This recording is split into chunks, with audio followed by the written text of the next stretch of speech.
后来今仔日年假的头一天，交通部推出1968 App 人潮警示的功能。进前咧，真侪人反映讲这真无准。经过修正了后，状况如何咧？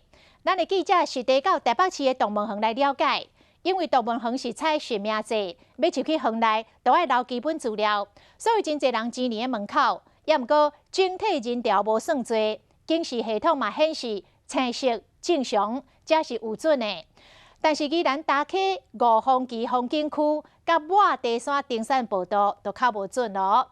一透早就来逼人阵，停车场已经达到管制标准咯。也毋过，这两个景点拢无伫个警示的系统当中，只好靠县政府出动人员来劝导。这是5月的假头一天，台北市立的动物园。入园前有真侪人咧排咧点开1968 App 防疫资讯区，动物园边仔人潮显示拢正常，有大学教授带学生进行校外课程，特别去查询，也过有人唔管人潮有偌济。有啊，我有看啊，它今天很像是绿色吧？因为我们有做好防疫措施就好了。动物园表示讲，年假头一天到早起10点为止，入园人数是1000人，甲疫情前年假规天入园人数3-4万人比较起来差真济。讲起来，1968 App 人潮警示功能要算准。过来到大溪乡的抹地山登山步道。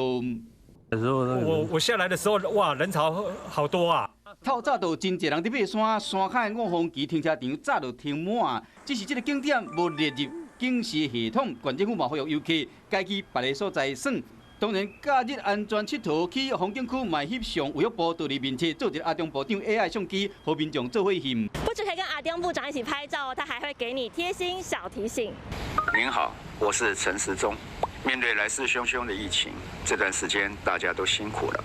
部长过落感谢词，过小叮咛，民众只要到卫福部面前找这张 QR code， 扫描了就使甲古锥版阿中部长做伙翕相。